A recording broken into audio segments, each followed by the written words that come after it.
offensive player and their best defensive player. Welcome to the Outback Sports Podcast. We're here at the Royal Mail again, gents. Cheers along. Boys. Beers on tap. How good's this? Thanks for coming. A nice Ballarat bitter. We've got a groupie in the stands too tonight. Xavier Winter, our first ever groupie at an event. But, boys, how are we? Fucking sore. Footy finals this weekend. Had a good win turn. Yeah, it was good. I didn't get a kick and I'm sore as fuck, but it's always good to get through the prelim week off, bank that. And there's a few boys in the Towners camp that need it. So a good win in both grades, but move on. Not quite the same story for you, unfortunately, Ads. Nah, I felt like we had enough opportunities. We played top of the table, so definite underdogs. Disposalist quarter to start the game is never ideal, especially when we were leading at quarter time. But yeah, I wouldn't say I played my best game for the season, that's for sure. But enough good signs. I said it like a couple of weeks ago. I think if we put it together, we can be scary, but we're just a little bit off. We're running out of time though, Turn.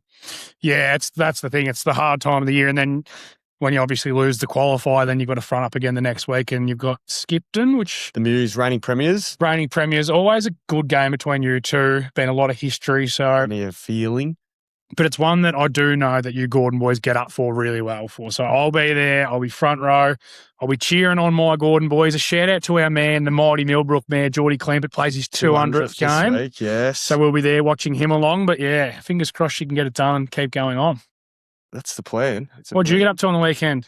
Absolutely bugger all. It was freaking awesome. I had a great weekend. Had a few brainy brews on Saturday down at the Olds place. But yeah, no, nothing too much. Was just keeping tabs on the scores for both you boys' games.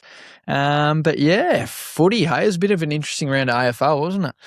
Well, the only thing that cheered me up was getting home, pretty sad, pretty miserable Saturday night and watching the doggies just go fucking bang. Yeah, it was a And monster. after thinking, we might be no good, we'll beat Collingwood. Yeah, I've no complaints here. Few outs for Collingwood as well. I think you might... It depends on wild card round, but just watch out for the dogs. And then my birds got the arse handed to them by your Hawks, Jamo. Not big enough. Not big enough. But like, you've made top 4. Just be fucking happy with it. As a guy whose team sucks ass, just be happy, 1, you're playing finals, 2, you've made top 4. And you've got Fremantle, and I've been on this podcast a lot saying... Since round 7 saying that you're not... But you played them in Perth 2 months ago, and they just got you. Yeah. They've just been beaten by Carlton, few outs. I'm not ungrateful. I don't think that we can't beat them, but how beautiful would it be playing that Swans team when they've got 5 of their best out? It would be a free run to the prelim. So I was pushing hard for the Hawks to try and get up and win by 90. Weather did not help us. It was pissing rain, wasn't it, Turn? So I reckon if we had had a dry day, we almost would have got there. But I watched this is how my Sunday went after getting home. So unlike you, I didn't have a beer all weekend. This is my first beer. Well, it's not the weekend anymore. It's a Monday night at time of recording, but didn't have a single beer because we played on the Sunday.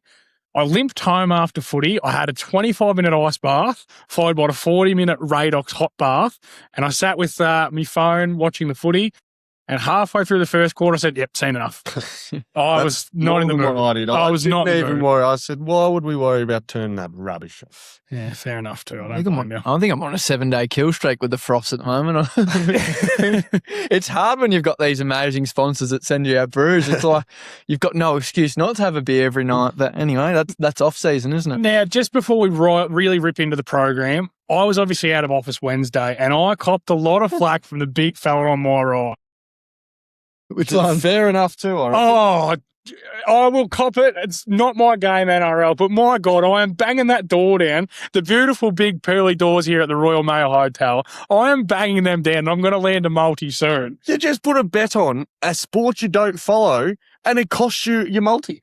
Yeah, I was trying to get a bit of juice. It was dumb as put in $1.30 juice and it just trying to bet juice. Yeah, after you bet against, you said, Aidan, it wasn't your best. You bet against your team. It was the one thing that's fair enough. Yeah, but you bet against your team and then you've just gone and guessed against a sport you've got no idea about. Yeah. The worst bit was I literally said, pretty much as soon as I sent it, I went, I'm pretty positive that I don't like Canberra Raiders and I reckon they're shit. Yeah. But it was just the fact that the Broncos were like $4. I'm like, well, they must be injured, but apparently they weren't. Well, must be. It's never good if you're using the word must be in terms Yeah. of punting. But as you just touched on there, Adam, we are back here at the Royal Mail, as everyone can see. Beautiful backdrop of the Tyreek Hill jersey and a few beers off tap. So we appreciate them having us here for today. Beer off the Actually, wood. before we get into it, had a text from a potential traveller for our upcoming trip, and he's coming to Ballarat. He's a Melbourne man, coming to Ballarat, and he goes, let's pop. I said, when you're in Ballarat, let me know. He goes, I might have to pop into the Royal Mail. So yes, when you're in Ballarat,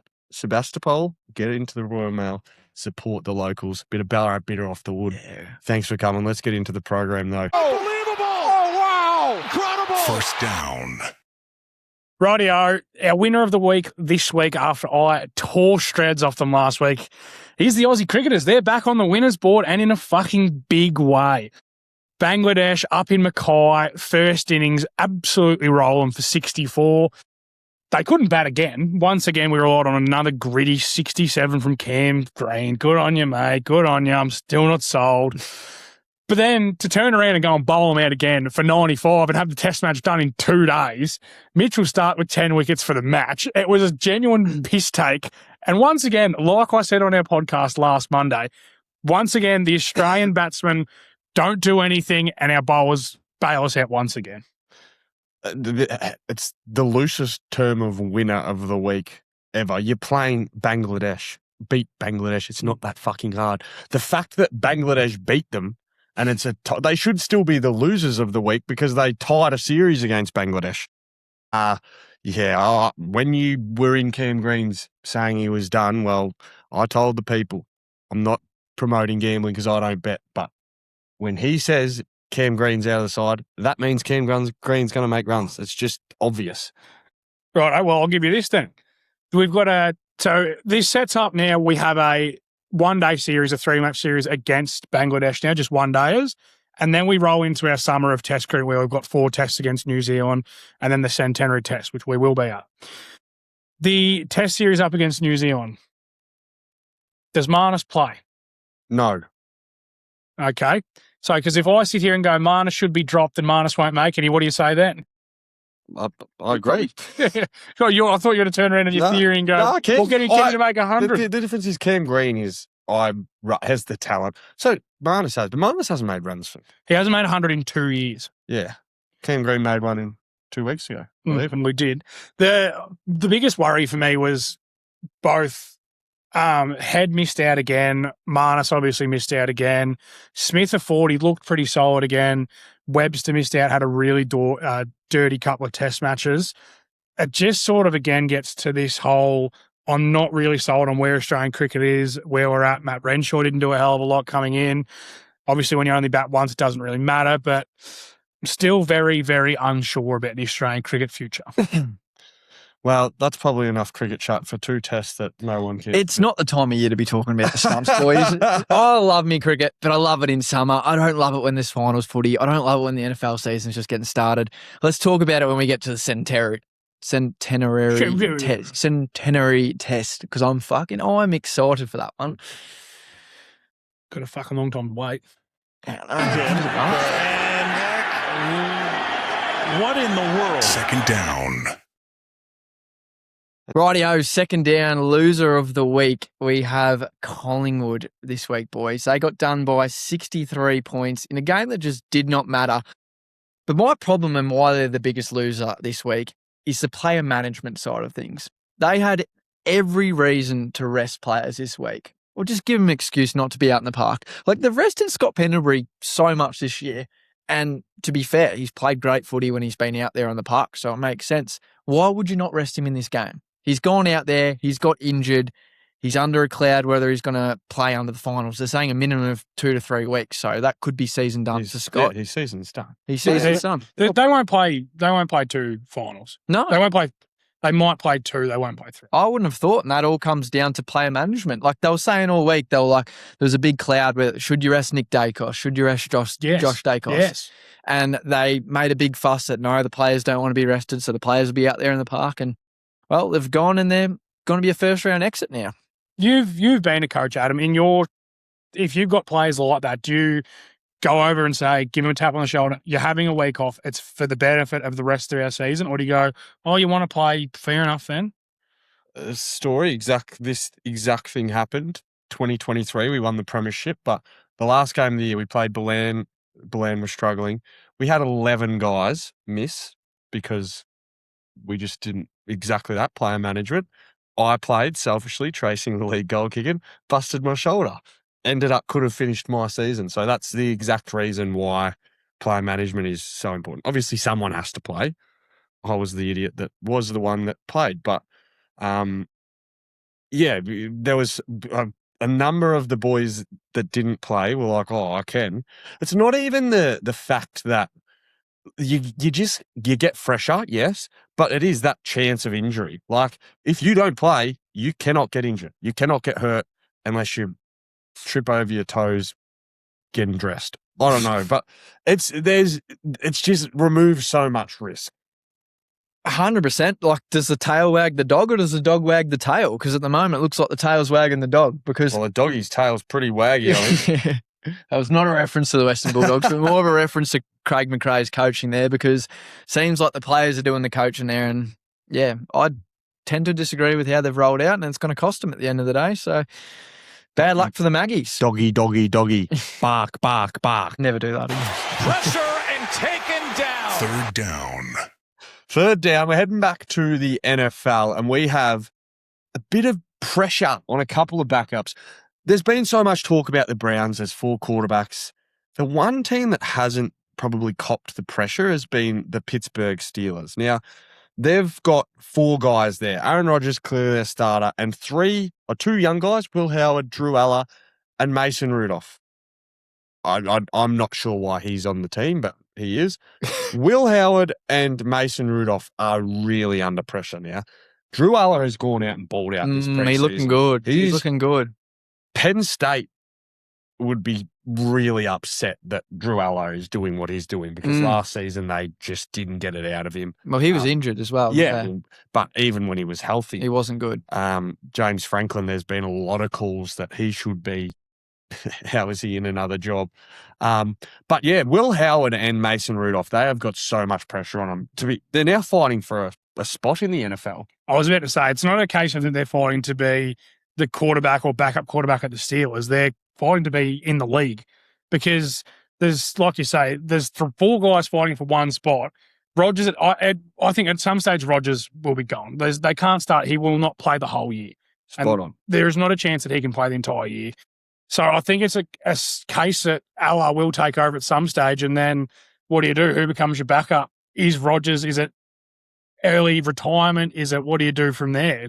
I wouldn't be shocked if whoever out of Howard and Rudolph makes the team is the backup, and Allah is like, we're going to bring him along slowly, which makes it even more like pressure, because you could go from getting snaps this year to not being in the league. In the CFL. That's literally the penultimate for the next few days. And that's the thing with the NFL and how cutthroat it is. It's a case of one day you're on a list and the next day you're not. Yeah, I'm pretty certain here that it's Mason Rudolph that gets cut. He's had his plenty of chances in the NFL. Time to move him on. He'll get picked up somewhere else. Will Howard, you've got to give him a chance. He was too good at Ohio State to not give him a go and not give him a snap in the NFL. So I think it's pretty simple for me. I would agree. Turn? Yeah, no, with me. With you, I should say. Watch tomorrow when this gets recorded, when we pop this out, that Mason Rudolph. Will Howard's been delisted. Yeah, that'd be right. Tomlin and he bangs him out of bounds. 4th down. Well, boys, 4th down, highlight play of the week. We're going to my Hawks because the Wiz, well, this is boring. Keep going, mate. It blocked me out. The Wiz has taken Mark of the Year, and I know we've called the Mark of the Year. We've had Mark of the Year last 3 weeks, yeah, but we're still in the year, and in the final moments of the season, the Wiz has got up there. He's gone horizontal. He's literally gone like this. He's horizontal. That hurts, what it? And taken an absolute hang. God, I was getting up about this. For a little man, he was always going to take the mark of the year at some point. You've told me he's taking it on Liam Baker. It wasn't that fucking good. It was on Liam Baker. He's In as the tall piss as- and rain. He's as tall as his and he took a table. chest mark. In the piss and rain. He took that where I would have took a standing chest mark. And then It was a midget on top of another midget, and he took a fucking chest mark. he's gone back and he's absolutely slotted as well. So there's your highlight play of the week. What an absolute ripper from the Wiz. In the comments, is that mark of the year? I haven't seen it, but Turn's making me think it's not. You just seen it, mate, because I just climbed on you and did it. We've got a little bit of a pause to the pod. Hang on. Here we go. Rightio. Well, the chefs at the Royal Mail, boys, they've been busy. They've been going to work in there and they've brought in a special treat for the pod. The old Parma specials. Oh. They're doing a real special at the moment. $3 for every Parma goes to the Fiona Elsie Foundation as they try and make, I think it was $3,000 for their Fiona Elsie Foundation. As our assistant Xavier brings them in here. How good is Grand this? applause for Zave. Feed on the pod. Oh, look, yeah. That is a was big good, bit of that one. chook. That is a serious bit of chook. I've just come off the training track and I am absolutely starved. Not to mention, you've also you've got to eat that whole thing as quick as you can too, brother. Yeah, I do. Thank you, Zave. Jeez, you good, mate. Done well. Thank you, Zoe. It is. They look absolutely fantastic. No one would have just witnessed this, but Adam has just scoffed down a Parma in 4 minutes and 18 seconds. And we're not talking an any-day Parma. We're talking a big bit of chook there, mate. Yeah, it was beautiful. Bloody delicious. He's buggered off the knife and fork and just scoffed the thing down. So keep an eye on the socials this week because there is footage of this and it will be shown. I don't know why you're carrying on like it. It was wasn't impressive. It was fucking disgusting to watch. Trying to eat tea and you got him screaming on a palm like that. I was hungry. I haven't eaten a proper meal since about 10 a.m. this morning. It and looked it's like now it. 8:30 and old boy set out a challenge and how'd it go? What he didn't bring up is the fact that he had one job. He had one job. Oh my God. Just film me eating a Parmigiana and Wingnut over here had no storage on his phone. So halfway through, stop. Ugh. Hard to watch. Hard to watch. This is how professional of a setup we're running it out back to him. You're right. It was about 8 minutes of eating a Parma then. You're right, Adam. Well, I Take did your stop- flowers away I from you. did stop and I got a break. But, yeah, didn't quite get it under the 4 minutes set by the turn. I said 5 initially. Yeah, I gave you a challenge and you only just fell short. How were the Parmas? What did we all have? I had a pastrami like Reuben style. It was beautiful. yeah. Real nice. It I had a lamb ragu, I think it was. No, it was a pulled pork. Pulled pork. I had a pulled pork. It was delicious. He ate the thing so fast he didn't even know. I went for the pesto. Not a bad, didn't mind the pesto, different? boys. Yeah, a bit different, bit unusual, but I liked it. Let's get back into regular programming.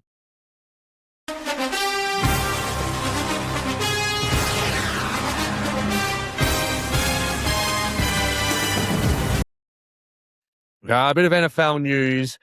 We say it every week, boys.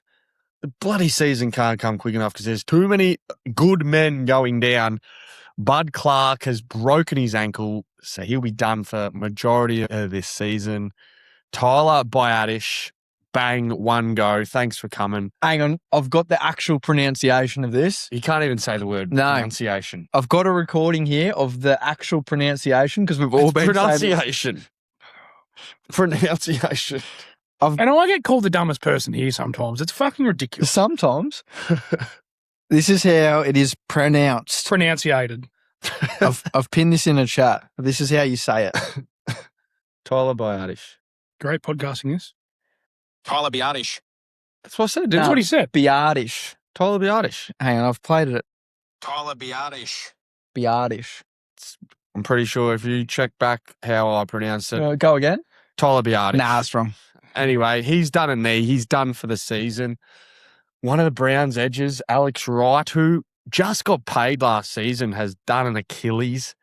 Our D-line looks a little bit weak now with that injury. No Miles, obviously. Jared Verse. Jared Verse looks really good. He does look He really looks good. really good. Our D tackles, Mason Graham and Mike Hall Jr., look like monsters, but need another edge. Swesh. He's a linebacker. I know, but we've still got enough pieces in our defense that I think we're going to be all right. pretty much all training camp before this turns to Browns Daily is the first 11 are good, really good. Like, will be top 10. She falls off pretty quick. It's Falls off pretty quick. we spoke about it last week, I think it was, and Denzel Ward signing a 4-year deal. So I've gone out and bought myself some new threads. Can you fill him in on why I've held out on buying another Browns jersey? Well, the poor turn, I reckon, is cursed. So there's people talk about curses all the time. Where the turn has the jersey curse, and it's not the quarterbacks. If he buys a jersey, the player gets traded or waived or whatever about 3 days later. So Denzel's signed a big long-term deal. And you could say, I'll go get KC Concepcion or go get Denzel Boston. They look like they're going to be very good. Carson Swessinger, another really good. Hey, turn buys a jumper. Are we out there? You should buy a Deshaun Watson jersey. Yes, why did you do that? That would have been genius. Well, because then it means I'd be supporting that cocking on my back. So no thanks. Not for long anyway. Oh, jeez. Last couple of injury news. We had Ashton Genty, who today went down with an ankle. No timeline as of recording, but, geez, it spiced up a few draft leagues. I was about to say, I've got him in our fantasy keeper league, and I'm looking really good just quietly this season coming, and that really scared me. So I've done a bit of looking into it. So far, it doesn't seem like it's anything major. So fingers crossed. Might even start the season. He should start the season, are all reports at this stage. In the ACFL Australian Creator League fantasy draft on Sunday, which we'll touch more on Thursday night's program, he was taken in the second round out of 12 people, and there were some very stressed people in that draft league today. But what I'm hearing is it's not too bad. We're chatting to Harry, the owner of the Royal Mail, before. He did his fantasy league draft tonight, snapped him up in the 5th round, boys. The 5th round. So big slide given that injury news, and I think he's got an absolute steal there. So 100% he does. good work by Harry. How good. This next one is good news, though. George Kittle removed from the physically unable to perform list. Tracking, gentlemen. Tracking for We love to hear for the G. Tracking for the G. George Kittle seems like just an absolute legend that Aussies just will love. They'll love him, yeah. He is the person, probably in the entire NFL, that Aussies, other than probably Jordan Mailata and Michael Dixon, he's the man that I reckon the Aussies would love the most. Yeah. You'd have a beer with him, eh? And I just think as long as he can get through, he looks like he's not far away, and fingers crossed he can make that run to week 1 out at the G. Did you see the Madden boys over the weekend with the views of the G on Madden? It looked pretty cool, I thought. And all the people that say, oh, it's going to be a terrible spectacle, I reckon it's going to be pretty cool. Yeah. If it looks good on Madden, it'll look good in real life. Yeah, yeah, it's going to look good. Trust you. I've got about it. Wherever our media access entails us, we'll be. Let's move on. Well, bit of AFL news, boys, which we'll quickly rip through. And at the end of this segment, given that now the season is not done, but the regular season is done, what do they call it in AFL? The regular season? Yeah, do they call it the regular season? I don't know, but I like calling the AFL finals the playoffs because people hate it. I reckon it sounds funny. The playoffs. Regular season is done in the AFL. Home and away. Home and away season is done. Thank fuck we found that. We're going to go through the top 10 teams today, boys, and just break down a little bit who have been the hits and misses and who's overperformed and who's underperformed. But first, we'll touch on a bit of the news. So Butters has told Port that his intentions are to leave. Shock. Given that removalists were at his house the other day. He lives with Mitch Georgiadis, and Mitch Georgiadis was interviewed after the Port Adelaide game on the weekend, and they said, Mitch, do you know anything about the removalists coming to your house to move Zach Butterstuff? And he goes, oh, yeah, not too sure about that one. Give me a spell. We've known for months this guy was going to leave. Like, why are we still trying One that I find real funny, Dan Gorringe shared, Butters' childhood best mate, Andy Azzopardi, was my year at school. So I went to school with Andy Azzopardi, and I knew Butters through circles, was friends with a few guys from down Darley and that sort of thing. And Dan Gorringe has shared Andy Azzopardi's Instagram profile, and his profile picture is Butters and Baz Lenker together, insinuating he's going to the Cats. So how's just the biggest trade rumour is his best mate's profile picture on Instagram? And that's what they're saying. It's down to 3 teams. Collingwood today were informed they won't be it. So it's Geelong, the Bulldogs, or Richmond. Yeah. Sounding like that's Geelong great. as well as the front leader there, which is, They'll find a paddock for him. there's enough paddocks down there for him. As a Dogs fan, God, I hope he picks us. Like, it would turn the Bulldogs from mid, which we are right now, next year at Butters, at Darcy, try and find like a Jordan Butts or like just someone average in defence. Dogs 2027. Yeah. Look, not for me, Adam, but we can all dream. We can all dream. In other news, Nick Dacos has won the AFL MVP award in absolute landslide. Does he win the Brownlow? I think he wins it and breaks a record for me. I think he will too. I think he's probably due one. And normally when a player doesn't poll as many as they are expected, the next year they go bananas. Also, who cares? The Brownlow's the most ridiculous award in AFL. It's a joke. I reckon the MVP is the best award in the 100%. AFL. Like, that goes to, that's The voted best by the player. players. It's voted by the players for That who their or the best coaches. players. Coaches Yeah, votes coaches all will like, do that. yeah. Which I reckon he'll do the clean sweep. He'll get them all. Yeah. Do. Yeah, it wouldn't surprise do. me. His numbers are just ridiculous. AFL attendance was broken. Yeah, so in all of the AFL, VFL history, of all the games that have been attended, there was something like 7.7 million people went to games this year. Yeah, wow. Anyone who argues that the NFL should be played in Sydney, that is the reason why it's not. Melbourne supporters show up. Sydney siders, unfortunately, they don't. So reward the Melburnians, reward the Victorians. And just make more money. Yeah, that's also very obvious. 100,000 seats compared to 50,000 seats. No brainer. Yeah, double your profit. So, yeah, I would have thought the MCG is an obvious choice. And hence why it should be the MCG next year as well. Okay. So what we've got left, boys, for the finals, and what I thought for the top 10 teams, we'll go through the bottom half of the league on Wednesday's program, but top 10 today, we're going to quickly run through off the top of the dome. We've done no research on this one at all. We're going to go start with the team and say overperformed or underperformed, their ladder position. Most like surprising player, like best surprise packet. So for example, I'll start with Freo. Freo overperformed this year. Murphy Reid has been like their most biggest surprise packet. Their biggest disappointment's probably been Hayden Young. Can't stay in the park, the poor fella. Yeah, can't stay on the park. So yeah, we'll run through each team like that. So I got Sydney. You've He's got the on Swans. lucky, aren't I? Yeah, wow, that's an interesting one. I'll take Sydney off your hands if you don't Yeah, want. there you go. Overperformed. I disagree. They finished second. Yeah, but What do you before... think, they underperformed? No, well, is it overperformed or underperformed, or can you just say where you had them? Nah, there was no fence sitting here. Oh, well, then, yeah, in that case, then they've overperformed, but Where would have you sat them pre-season? second.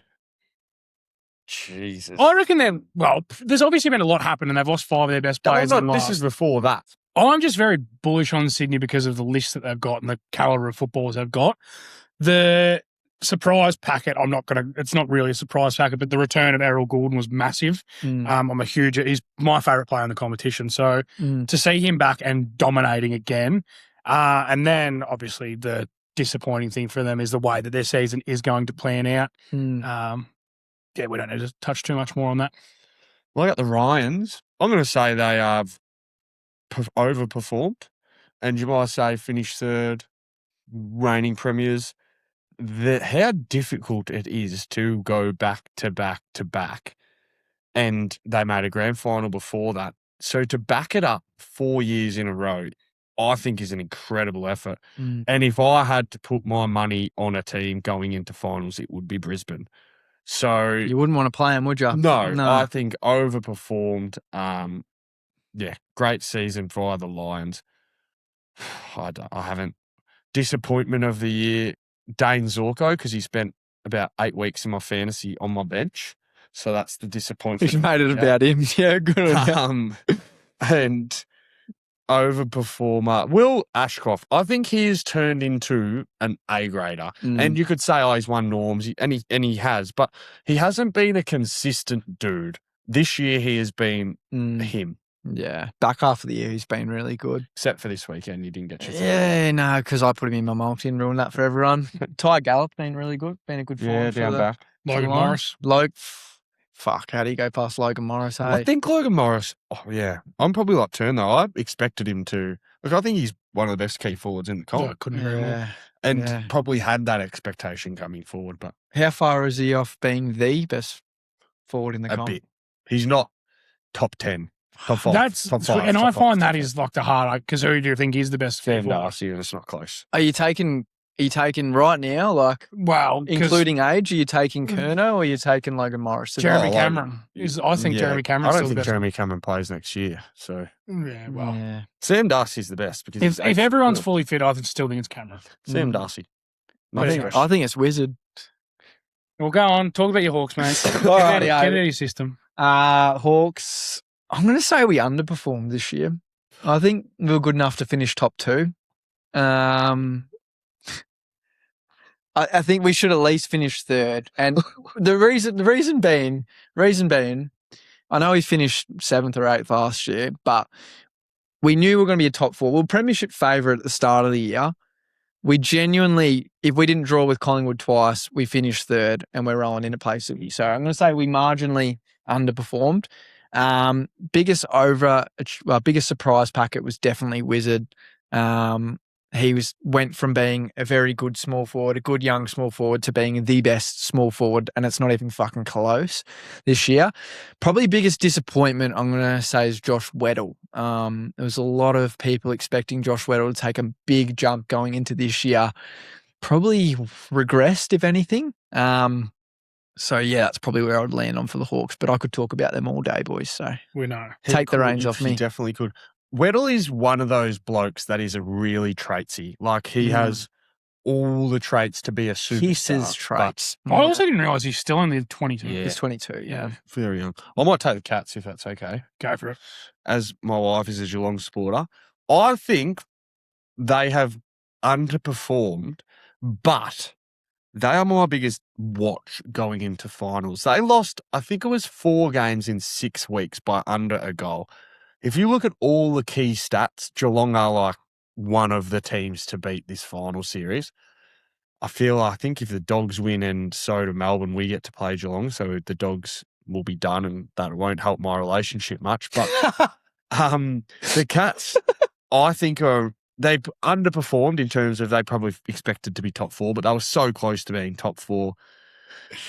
The surprise of the year, is that what we're calling it? The surprise? Yeah, we've changed it about 3 times. Surprise or just stand out or something. Something of the year.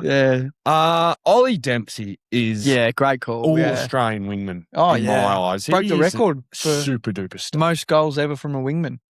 And how many were from the goal square? But it doesn't matter All where of you them, kick yeah. it from. But he is a gun, and clearly just next level. Biggest disappointment for it's going to be Jezza. Jezza has had a really down year this year. Kicked 10 against my Dogs. I got to witness that. That was great. But hasn't been the power forward. Even on the weekend, played a lot at half back, and the talk, we've got to put him forward. I'm not sure they will come finals. Yeah. He's clearly Yeah, I was going to say, he's very injured. banged up. He's You can't go and... he's injured. You have to preface it by saying he's been disappointed, but it's also not really his fault. No. He's He's playing with a broken arm. He's still rolling himself out because he's their best player, So- regardless if he's at 60% or Yeah. 100%, But if we're talking this bloke's a Coleman medalist and he's probably kicked 20 and the best goals. forward in the comp probably still. So, yeah, that's Geelong. You got the crowd. Oh, the Crom, which is a tough one. I think they've definitely underperformed. I was bullish on them the other week. They finished on top. Yeah, they were the minor premiers last year, finished on top and went in straight sets. So they've definitely underperformed, and I think probably expected them to be a lot higher than what they were, and just never really got that consistency. We've talked about it a few times on the program, how they've just sort of been up and down all year. I'd struggle to find, and I think this is probably part of the reason why, I'd struggle to find a real standout for them. I'd say probably Lockie McAndrew, the ruckman, the rookie ruckman. Yeah, it's a great. He had a great year, come in, especially Riley O'Brien was fine, but to actually bring a young kid who come in and just fit straight into the AFL system, played really well. He would probably be my standout.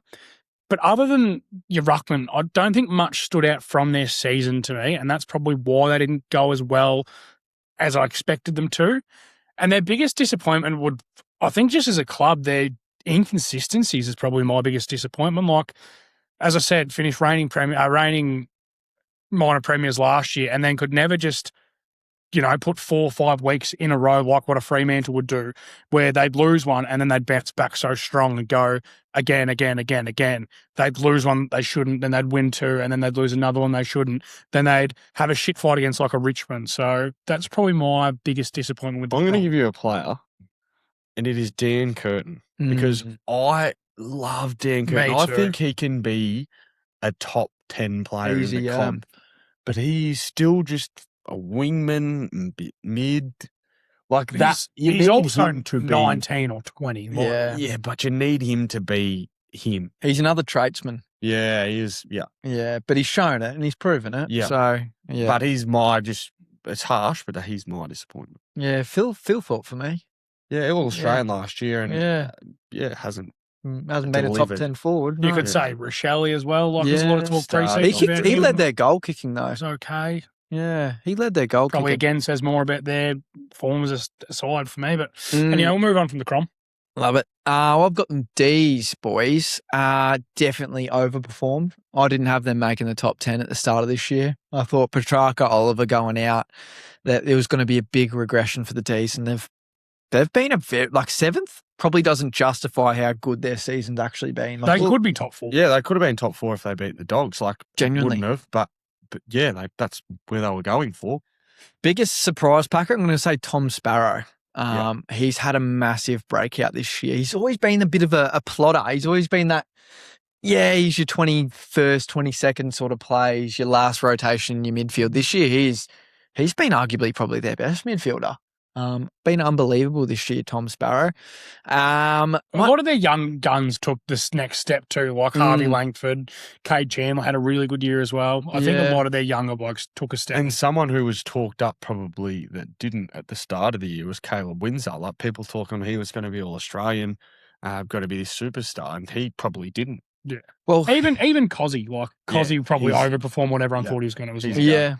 Yeah, he's a star. Well, Adam, that leads me to the biggest disappointment. And I am going to say Caleb Windsor, and I don't want to make that too personal because he hasn't had a terrible year by any means, but there hasn't been many on this list that have had a terrible year. Is there anyone that I've missed? Nah, that's who I would have said. Caleb Windsor probably comes to mind in terms of they expected him to, he's an early draft pick, they expected him to take a massive jump, but he's still sort of just a fringe player for him. Just and a that's, little bit little. Yeah, The other one too that could have been their standout is Max. Oh, yeah. Max is All Australian ruckman again, and I think this year has solidified himself as the best ruckman ever. I agree. Definitely our generation. Ever. Well, I didn't see. I think it's him and Dean Cox are the two best. Polly Farmer. Yeah, never saw Polly Farmer. Neither, play. but obviously. Turned it. Jim Signs. His hairline did, but the actual guy didn't. Good on you, man. My Dogs. So I'm going to say we underperformed, but then probably overperformed to make I was going finals. to say, I don't even reckon that. I think if we had Darcy all year, and it comes to my disappointments of the year is Adam Treloar and Libba being a little bit washed, which affects them A little bit. Well, Treloar is well and truly. I didn't want to be that harsh. I was going to to say, you're harsh on Libba there, calling him a little bit, but Treloar's done. Yeah, well, Libba is a little bit washed, not fully, but they were probably the two disappointments. But I think if it's just the consistent back six, just ineptitude is what frustrates me, because the front half is a top 4 team and we just cannot get there. But surprise packet of the year, well, Crofty. I've got one, and No. and you're not real big on him. Shoot. Who? Michael Selwood. No, No. big on Michael Selwood. I thought you said the other week you weren't big on him. Lockie Bramble. No, not big on. Bramble, sorry. Yep, Selwood. Yep, mid-season pick last year. Played every game. Absolutely love him. Like, just tough as nails. Put Hate his fucking guts. Put Wizard on Wizard us. in his bloody back pocket after Wizard was chirping at halftime. No, that is a great one. Michael Selwood, superstar. I've got the Pies. This is a tough one, I reckon. Mm. The wild card, this is where the wild card really fucking shits me off, because if you said the Pies had missed finals, I'd say they'd underperformed. But the fact that they've made finals in the way the year they had, I'd probably say they've overperformed. So they're ninth for a reason. That shows their season. Whether they're underperformed or overperformed, I'll leave you two to decide that, because they're middle of the table. They're genuinely. You're up to decide whether they are. You know what happens when you sit on the fence? You get a post up your ass. I'm going to say they underperform because it's Collingwood and they're one of the big four of Melbourne. They think they're better than they are. Yeah, and that's what I'll give. It's not a surprise packet, but like Dacos. I'm just going to give it to Nick Dacos. He's had one of the best years ever. He'll win the Brownlow. He'll win, as I said, he'll win all 3 AFL awards. Their biggest disappointment for me is just Jamie Elliott going down and then not really having any form of forward to go to. Membry's fine. McStay's been good the last few weeks. But he's fine. Yeah. Schultz is fine. He's been rated. Schultz has not been as good as they expected. And neither's Houston. Yeah. They're fine forwards, but I think the fact that they just don't have anyone else other than a 30-something-year-old small forward to be their main guy probably worries me, and I can't see them being an improver from around that 8 to 10 region until they find someone up the front half. I think they're going to get worse to get better. Yeah, I agree. Surely not. Like, if they bring back Lockie Neal, if they ended up getting Lockie Neal, I don't think that helps them one bit. I think it just helps them get older and just delays the inevitable, which is they need to get worse to get better. But their young players have looked a little bit more promising than what we probably might have thought last couple of weeks. Swaddling, he looks like he might be a player. All right, boys, I'll round it out with Carlton as the 10th. What a roller coaster of a year this has been for the Carlton. Do you say they underperformed or you just say they overperformed? I think they've overperformed because I didn't even have them in the top. But when we're talking pre-season, yeah, I probably had them top 8, and then they've underperformed. But if you say from when they were halfway through the year, pre-season, I wouldn't have had them top 8. Yeah, I look like I've got a post up my ass because I'm going to say they underperformed the first half of the year and they overperformed the second half of the year. Biggest surprise packet, I think it has to be Jagger Smith. I think first-year player coming off an ACL. Yes, we knew he was going to be a gun. Did we think he was going to be this good? I'm going to rebuttal with that, Jammer. I'm going to say Harry Dean. I think a genuine first-year key defender with Wiedering out for most of the year to come in and be the guy back there. I think he has been, again, yes, Jagger will probably win the Rising Star, but in regards of actual influence and impact on a game, I'm taking Harry Dean. I don't hate your take there, Turn. At the end of the day, if you're a Blues supporter, you'd be excited because they're the two, 18 to 19-year-old players, so it's probably a pretty good result for them. Biggest disappointment, I'm going to say Michael Voss, because what was he doing in that first half of the year? For a team to have a turnaround like this, we're talking yin and yang, night and day. The shittest team in the comp, or bottom 3, to a genuine probably top 6 team in the back half of the year, top 8 team at minimum. What was he doing? What? The boys must have hated him at camp. What was going on? It's a funny one because I was listening to the Cats game on Saturday night, Cats Tigers, and Michael Voss was in the commentary box, and they were just into Michael. Well, they were just glazing how good Carlton's turnaround's been, and Michael Voss is just sitting in the box how he said something like, you'd be loving the fact that the Blues are going this well or something like that. They were into him a bit. But, he's... Vossi's coaching career has been one to just... It's fascinating. He went from coaching Brisbane to Port, and then the wonder guy, then going to get sacked, and then he takes him to a prelim and then does get sacked. If he didn't get sacked, would they change it? Who knows? But fascinating coaching career for Michael Voss. Yeah, not a good one. Not a good one for Vossi. He never steps back in the chair, does he? That's a bit harsh, I think. He was a good coach. He was a very good player. Very good player. Not a good coach, I don't think. Turn, I think you can't be that nice. Coached a team to a prelim. Yeah. Then coached a finals team to nearly He's been the best four. coach they've had in 15 years. could almost say Josh Fraser's been the best coach in 15 years. But I'm not as harsh on Voss as what most people are. Love Voss. People get caught up in the now of what has just happened, not about the 5-6 years prior where he did lead a team to a prelim and turn the Blues from a very ordinary football team to a finals caliber football. I think it's just clear, like the evidence is there. He did lose the team. He lost the playing group at some point because you can't go from being that good and having that much talent and being that capable to being that shit. So he's lost the boys at some point. Anyway, moving on from AFL, should we hit the file, boys? What do you reckon, Turn? Oh, shit, yeah. Have you got a file ready for us? Oh, fuck the snapper. It was his fault. Welcome to the Intern Files with the intern. Any danger hit me between the nipples, mate. This week, I'm going Browns themed. I've steered clear of being a Browns themed intern file just because we've always been on the wrong side of history. But friend of the show, and the biggest friend of the show that we've got, Joe Thomas, the Hoff, the best Cleveland Brown of all time, Best left tackle of all time, has got one of the most astounding records I think we've ever heard of. Over a 10-year period from his rookie year in 2007, Joe Thomas played every single offensive snap the Browns have had until he tore his tricep in 2017. A total of 10,363 consecutive snaps. It's insanity. It's not a file that is unknown, especially to this program. But what Joe did to consistently show up. When we had him on the program a couple of months ago, he was like, got kicked by a cow the other day, and he's like, I got kicked by a cow and it nearly flattened me. And he goes, I don't know how I did it. Like, he played with torn everything, every knee ligament in his body was torn, and he still fronted up and played probably the hardest position on the offense.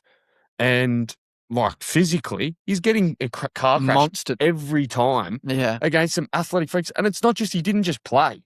He was the fucking Dominated. best at this position. And he was on a side that was always awful. The worst team. It's crazy. The only thing I'll take away from Joe is that he probably wasn't on the field enough because we were that bad. But for 10 years to not miss a single offensive snap, it's fucking crazy. If you're in the States, get yourself some Hall of Fame beef because he deserves it, the great man, Joe. And he won't be listening, but if you are listening, Hoff, we salute to you. We love you, We mate. love you. He's our favourite tackle of all time.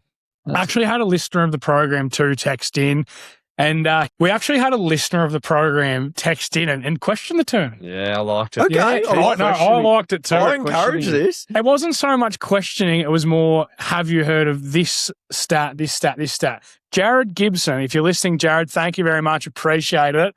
Man, Jared had a great chat, and he had a few stats for me. The only issue, I'd covered them all. So Jared, he was all over it. Like, he had some absolute crackers, but a lot of them were the ones that we'd already went over. He gave me a few really cool ones that we went back and forth with. I think still the weirdest and wildest one that I've had is the Tom Brady Super Bowl versus Steph Curry 3-point percentage. Still wild to me. Yeah. But Jared, thank you very much for texting in. And again, if you've got any weird and wild stats, get us in the DMs because we do love to hear them, and it makes my life a hell of a lot easier. For any listeners that didn't listen to the episode about the Tom Brady, Steph Curry, do you want to touch on it again? Quickly, yeah. You would have, your life depends on it. You either have to have Tom Brady make a Super Bowl or Steph Curry hit a three-pointer. You've got more chance in Brady making the Super Bowl than Steph hitting a three-ball. It's wild. It's ruined sport. It's just so good. People now question Pat Mahomes like, oh, he's not that great. He's won fucking 3 Super Bowls. 3 Super Bowls and 3 MVPs, 2 MVPs. But he's not Brady. No, he's not Brady. There'll never be another There's Brady. not going to ever be another Brady. Until Brady has a son that plays for 20 years. Very good file turn. Get him into the turn, get him working, and keep questioning. He's your captain, but you can't seriously lock him to play. You talk the whole game. It works, huh? At least I'm consistent. So we went back into the archives for this week's Sunday Sledge for the post. I've mentioned it on the pod before, but an opposition coach, friend of the program, sent this one in and said he was playing against a guy who was a reserves captain, playing up in the seniors, and carried on like Conor McGregor, chest pumped out. And we've spoken about this guy on the podcast previously about, he's a supporter of the program, not a fan, a supporter. Of the program. And the reason I went with this one is because I couldn't go with what he actually said to me on the game day because I didn't want to be controversial. But if you haven't listened to it, listen to the Sunday Sledge, one of my favourite that's been sent in. But this was the one, and it's only a podcast exclusive, but I'm walking out at quarter time of the reserves game, getting a look at the conditions, and he's playing in the reserves, and he's waddling off as the person that sent it in, walking around like he fucking runs the show. And he goes, "Oi, Tui, why didn't you use me Sunday Sledge?" And I was like, what was it? He goes, "I don't know. You're a fucking," and then gave a homophobic slur.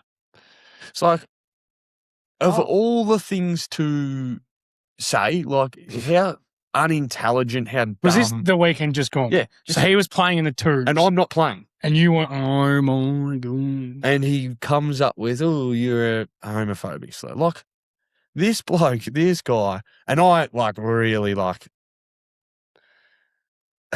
it's just disbelief that blokes still think that's, like, an okay thing to do, because you look at the statistics would say there was probably one, at least, player on that field or in earshot that is gay, bisexual, whatever.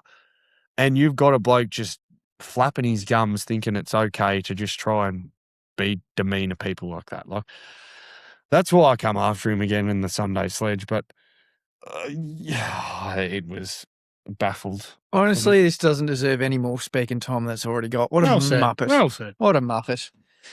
But I didn't get a sledge because I didn't touch the ball. I actually sledged myself. I dropped like multiple marks and I said, "Can I get these fucking dinner plates off my hand?" And I said it to one of these blokes in the crowd. He goes, "What's happened to you? You can't mark it." I was like, "Yeah, I think I got dinner plates on my hands." And he goes, "What?" So I think I got dinner plates on my hands. He goes, "What's that mean?" It's like, I can't mark the ball, yeah, brother. I was like, "Don't worry about it.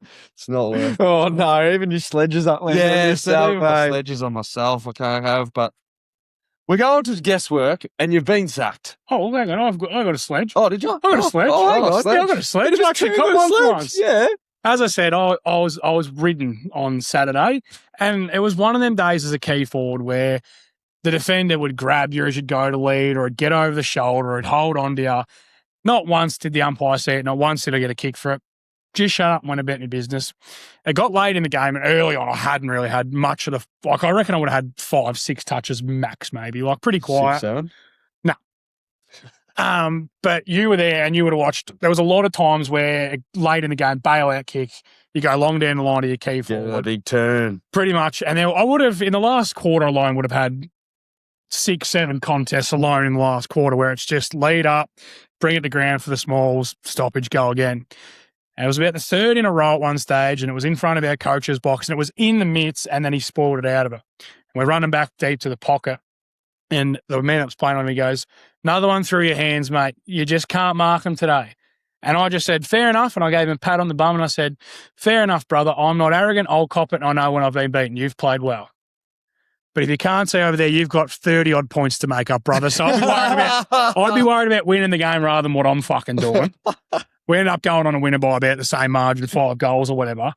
I'm all for getting sledged, especially if you're beating me, because I know if I kicked 4 goals in the first quarter, I'd be going at my man and telling him that he's not good enough. He'd be peacocking. Oh, yeah, I'd be peacocking. I'm all for that. I love a bit of chirp and that sort of thing. But if you're not winning and you're not going to win, you probably just go shake hands at the end of the game. And like, talk to him after the game. It was all good. Had a bit of a laugh, but yeah, I'm not having that. And then I've copped another one. This one was in my day-to-day work on a Monday. Oh, no.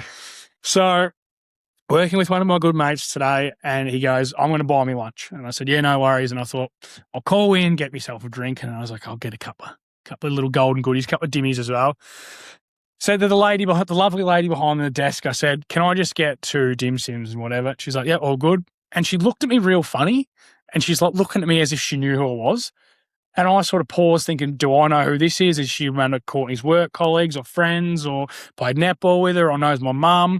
And she goes, "Do you know who you sound like?" And I went, "No." And she goes, "Who's the guy that does the state of origin? What's his name?" And I went, "Oh, fucking Darren Lockyer." Because this dickhead over here has called me Darren Lockyer on many occasions because me big raspy voice and a talker moron. So I've been called Darren Lockyer by the lady at the tuck shop. How old are we talking this Oh, no, she would have only been 30, in fact. So I walked over, I had a good giggle, and I was like, because the moment I've done it, I've walked away, started laughing, knowing full well that him and the boys will get a good kick out of that. But they got called Darren Lockyer today by the lady working at the bakery. Yeah. You know, they're just getting the ball on the outside of first. But yeah, so there's my sledges for the week. I have no fucking idea. Garts Guesswork off to a flying start. You were going to get that. Yeah, this is a cracking segment. There's been a switcheroo in who's running Garts' Guesswork turn, and it's unfortunately been due to performance issues and the segment not being interesting enough. So we switch roles, mate. You're running it this week. Me and Adam, the cousins are going at it. Look out. Light work. Some fresh Another competition. victim. The cousins are going at it. Never say that again. Okay. And I'm kind of happy to be in this seat because this is the best game we're going to have all year. Because the reason I can't win is because Jamie's dishing up shit. I would say at least I know you're going to stay consistent with your rules. You've got it planned out. I won't waver. 3 seconds before the segment. I won't waver, and I've put thought into it. So the way it'll work, I've got half a dozen NFL teams Madden ratings. So we've got quarterback, running back, wide receiver 1, wide receiver 2, tight end, and the highest ranked defensive player. You guys get to take turns. And so say Jamie says running back, I'll give the rating for the running back. He can then guess. Adam can go, he can guess as well, sorry. Adam will then go, give me the wide receiver 1. Get the wide receiver 1, you both get a guess. So on and so forth till we get a winner. How many we got to guess? Makes sense. There is 6. But we'll see how many. 6, but we'll see how we go. Understand the rules. Yes. Test our buzzers, please. Tui. Garts. Okay. Starting off with the first one. I'll start with you, Jamie. Give me a position. Quarterback. Your quarterback is a 92 overall. The Ravens. Los Angeles Chargers. Both incorrect. Wide receiver 1. Wide receiver 1 is an 89. I'll go with the Bears. Bengals. Both incorrect. Nah, they don't annoy me. Running back. Running back is an 82 overall. This is going so well.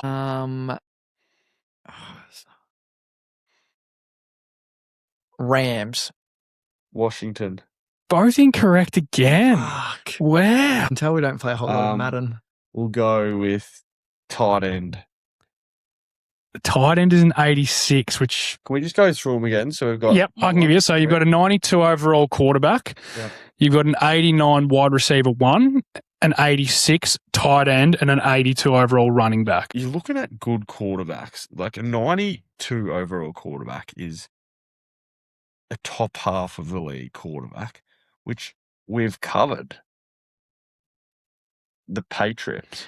Ding, ding, ding. It's the New England Patriots. Drake May, a 92. Travion Henderson, an 82. AJ Brown, an 89. Kayshon Boutte, wide receiver 2, an 80 overall. Hunter Henry, an 86, which I found That would have interesting. me fucked, yeah. And the defensive player, Christian Gonzalez, a 98. I was going through my triangle and I said I got to about 6th, I reckon. See, to me, it took you a lot longer to get that than I thought. Played a Super Bowl. Moving on. The next team, I'll start with you this time, Adam. We'll go quarterback. 81. 81. Poor quarterback. Should be easy. We will go with the New York Jets. Jets. Incorrect. Give me the running back. You don't want to have a guess before you lock in the other Oh, one? Okay. Is that how it works? The running back is Don't an I 82 guess? overall. Don't I guess first and then get... No, you could have guessed and then, but anyway, so you've got an 81 overall quarterback and an 82 overall running back. This So I is a don't, very so I don't shit get a offense. guess now? Yeah, you're going to guess. You get a guess. You only get one rather than two. Broncos.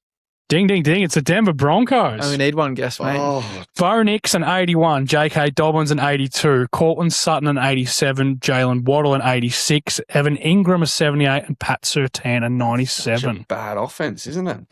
I was hoping you were going to go wide receiver 1 and wide receiver 2. because I thought that would have made it very up in the air Oh, after so you our can guess chat. wide receiver 2 as well. You can ask. Yeah, there's wide receiver 1 and 2. Okay. Is there running back 2? Moving forward. Next up, no, just running back 1. Moving forward, Jamie, you're up. We'll go the quarterback. Quarterback is a 72. Oh. The Titans. Incorrect. Browns. Incorrect. Adam? Go wide receiver. Wide receiver 1 is an 80 overall. Oh, what a bad offense. I was going to say the Giants, but it won't be them.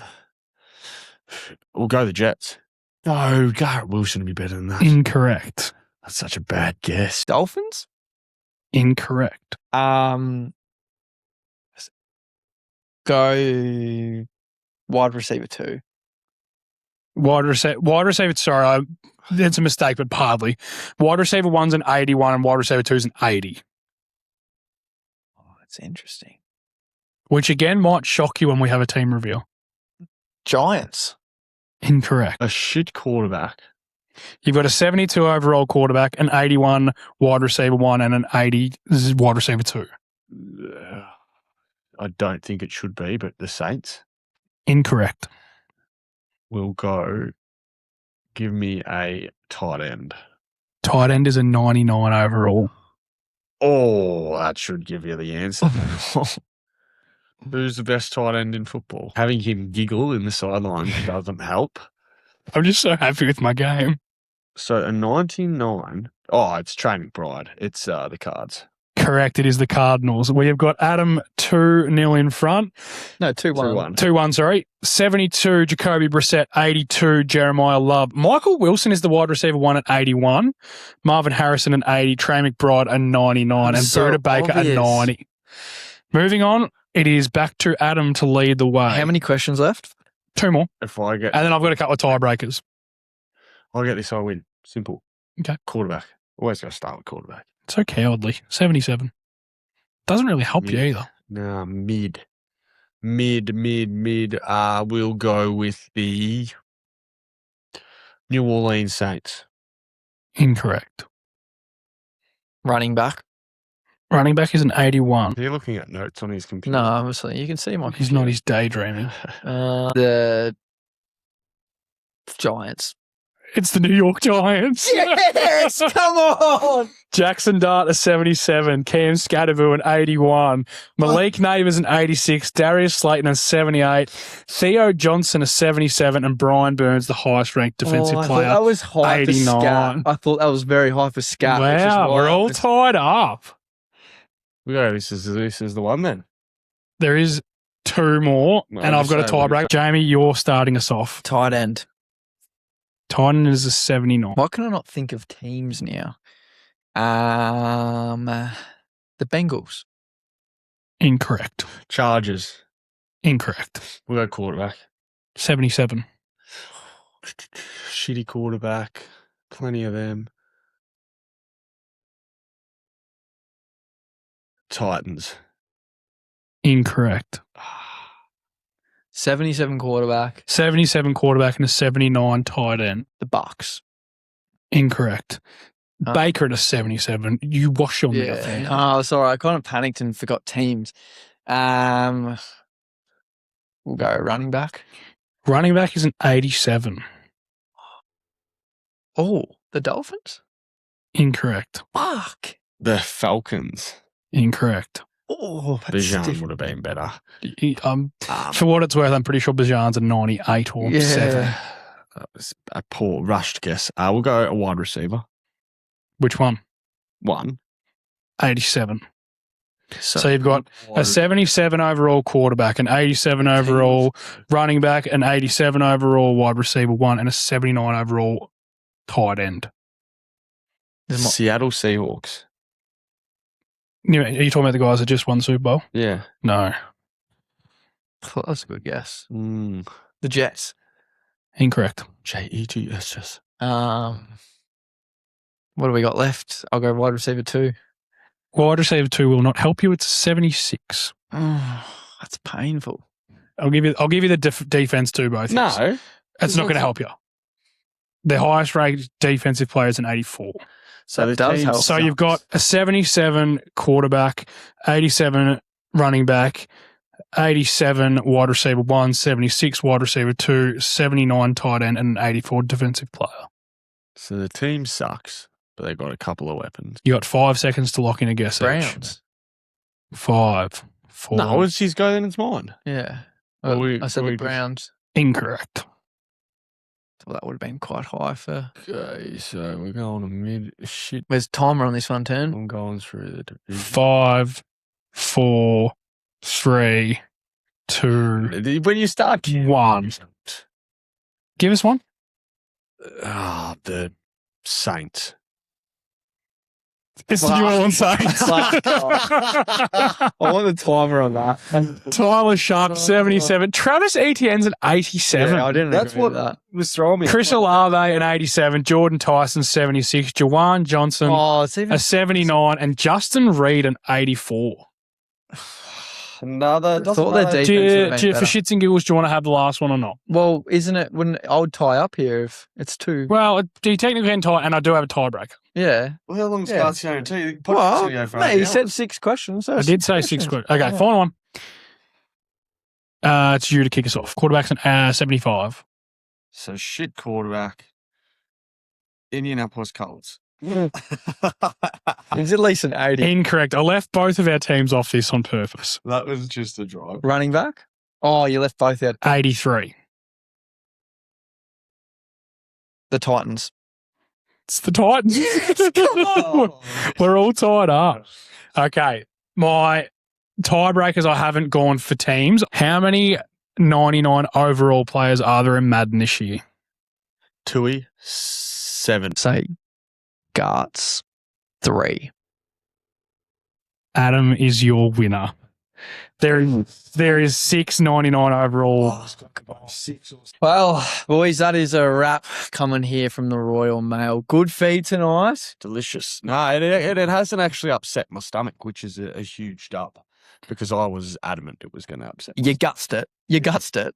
Well and truly. Make sure you will see. Well, we might post it now and get it up there for the people to watch. But 9:30, time for me to get home and get to bed. Yeah, I'm pretty sure this joint's about to close down as well. So we probably holding everyone back here. Sorry to Harry and the team, but we appreciate you having us nonetheless, because if you're a local, especially around Sebastopol or Outways, get yourself down to the Royal Mail. For this month, they are doing the giveaway. $3 of every Parma is going towards Fiona Elsie Foundation. So do a good thing. Enjoy a Parma. Enjoy a beer. It's a win-win-win if you ask me.